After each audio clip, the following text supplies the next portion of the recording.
வணக்கம். தேனி சமையலில் ரொம்ப ஈஸியான கேசரி ரெசிபி எப்படி செய்யலான்னு பார்க்கலாம். இது செய்கிறதுக்கு 1 கப்பு ரவையும் அதுக்கு கொஞ்சம் கூடுதலாக ஜீனியும் எடுத்து வச்சுருக்கேன். ஒரு 10லேருந்து 15 வரையும் முந்திரி பருப்பும் கிஸ்மிஸ் பழமும் எடுத்து வச்சுருக்கேன். ஒரு 2 ஏலக்காவை நல்லா தட்டி பொடி பண்ணி வச்சுருக்கேன்.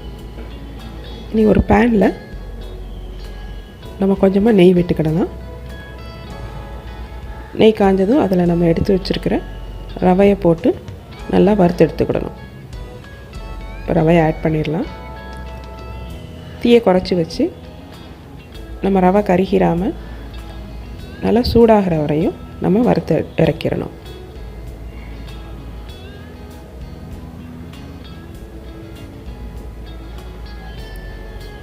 கையில் தொட்டு பார்த்தா தெரியும் நல்லா சூடாக இருக்கிறது.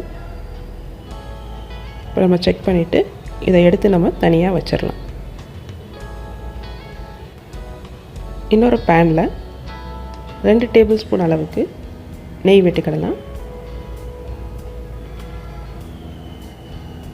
இதில் நம்ம எடுத்து வச்சுருக்கிற முந்திரி பருப்பையும் கிஸ்மிஸ் பழத்தையும் போட்டு அது ரெண்டும் நல்லா செவக்க வறுத்துக்கிடணும். நம்ம இதையும் மீடியம் ஃப்ளேம்லேயே வச்சு கருகிராமல் வறுத்து இறக்கணும்.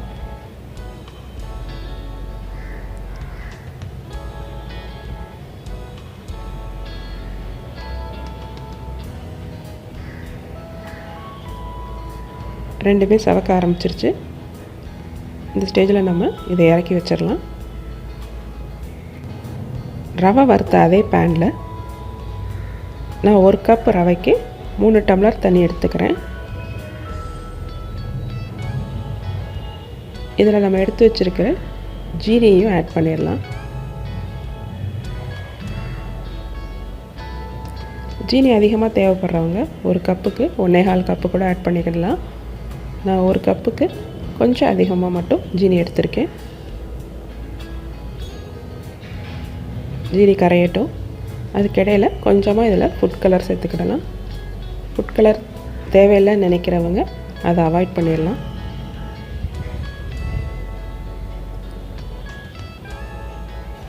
இதில் நம்ம நுணுக்கி வச்சுருக்கிற ஏலக்காய் பொடியும் கலந்துக்கிடலாம். ஜீனி நல்லா கரைஞ்சி இந்த தண்ணி கொதி வர்ற ஸ்டேஜ் வந்ததும் நம்ம அடுப்பை லோ ஃப்ளேமில் வச்சுட்டு ரவையை கொஞ்சம் கொஞ்சமாக இதில் சேர்க்கணும். கட்டி விழுகாமல் கொஞ்சம் கொஞ்சமாக சேர்த்து கிளறி விட்டுக்கிட்டே வரணும்.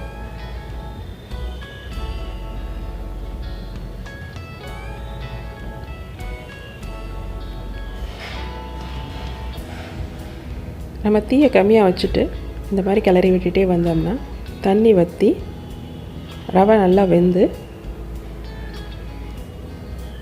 நல்லா பபுள்ஸ் விட்டுட்டு வரும்.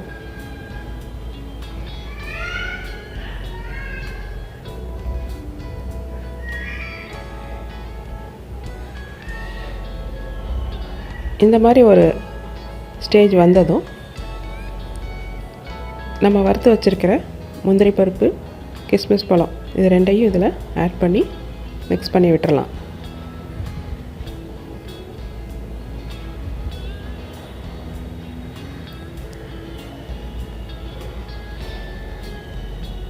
இப்போ முந்திரி பருப்பையும் கிஸ்மிஸ் பழத்தையும் ஆட் பண்ணுறேன். நெய் அதிகமாக தேவைப்படுறவங்க இதுக்கு மேலேயே கொஞ்சமாக நெய் விட்டுக்கிடலாம்.